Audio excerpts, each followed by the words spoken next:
Driving west on Highway 83 late in the afternoon, we passed through Corinne, then went on to Promontory. Just beyond the Golden Spike Monument, which commemorates the meeting of the rails of the first transcontinental railroad, we went down a dirt road in a wide valley. As we traveled, the valley spread into an uncanny immensity, unlike the other landscapes we had seen. The roads on the map became a net of dashes, while in the far distance, the Salt Lake existed as an interrupted silver band. Hills took on the appearance of melting solids and glowed under amber light. We followed roads that glided away into dead ends. Sandy slopes turned into viscous masses of perception.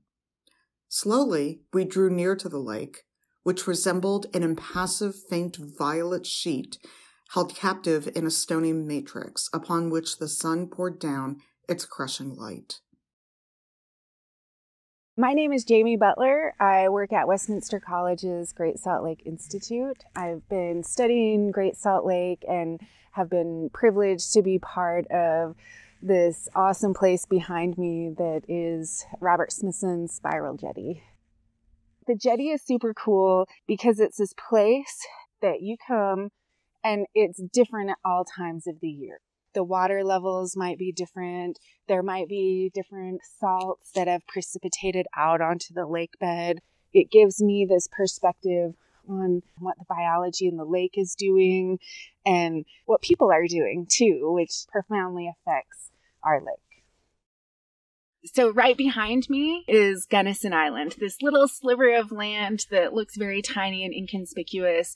That is one of the world's largest breeding grounds for American white pelicans. They trade food and fresh water for a safe place to raise their young. So fish don't live in Great Salt Lake, and they have to fly over 30 miles each way every day to catch food for their young and for themselves.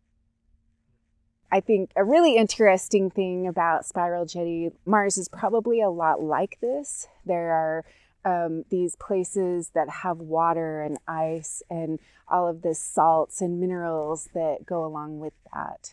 And these salt deposits, they actually capture life. So when the salt crystals form, they have these little fluid inclusions that capture these microbes. And the cool thing is they have a lot of pigment in them. And so you'll see kind of orangish or reddish spots in the salt pan. These are the microbes. We do work with NASA. And so if we're going to find life on Mars, which is the kind of directive for this mission, we might find them kind of captured in salt. An expanse of salt flats bordered the lake, and caught in its sediments were countless bits of wreckage. Old piers were left high and dry, the mere sight of the trapped fragments of junk and waste transported one into a world of modern prehistory. The products of a Devonian industry, the remains of a Silurian technology, and all the machines of the Upper Carboniferous period were lost in those expansive deposits of sand and mud. Two dilapidated shacks looked over a tired group of oil rigs. A series of seeps of heavy black oil, more like asphalt, occurred just south of Roselle Point.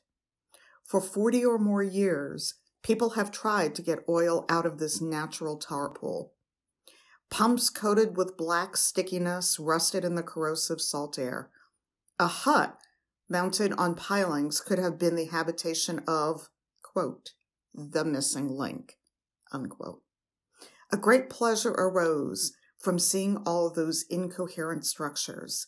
This site gave evidence of a succession of man-made systems mired in abandoned hopes. Right now we're at the Roselle Tar Beds or tar seeps. This is where tar that's been formed underneath Great Salt Lake is seeping out of the bed through these little fissures, and it entraps animals. So if you come out here, I highly encourage you to leave your dogs at home and to wear shoes that are okay to get tar on them and to get ruined. You will see behind me there are some carcasses choruses of young pelicans. There's also a coyote that was scavenging on these pelicans, and they've ended up entrapped in these tar seeps. Right here, I think we're really seeing the effects of low water levels. Probably it has to do with the habitat for the freshwater fish that they eat being decreased. This is about the halfway point to their freshwater feeding grounds. And so these babies probably get tired on their first flight into the wetlands. It's 30 miles away, and they just can't take off again if they don't have enough energy. So the effects of low water is being seen on the ground. 22,000 square miles of watershed of land is scoured by water and wind, and eventually ends in Great Salt Lake because there's no place for any of this to go. I feel like it's kind of Great Salt Lake's memory. This lake has memory of everything that's happened or not happened in this 22,000 square miles that extends over state boundaries, doesn't care about political will or money people are making. And you see that in the salts. You see it in toxins that might enter into Great Salt Lake. And if we let this lake dry up, we're going to have a huge environmental catastrophe on our hands that will impact both our economy and our health and, our quality of life. I hope that doesn't happen.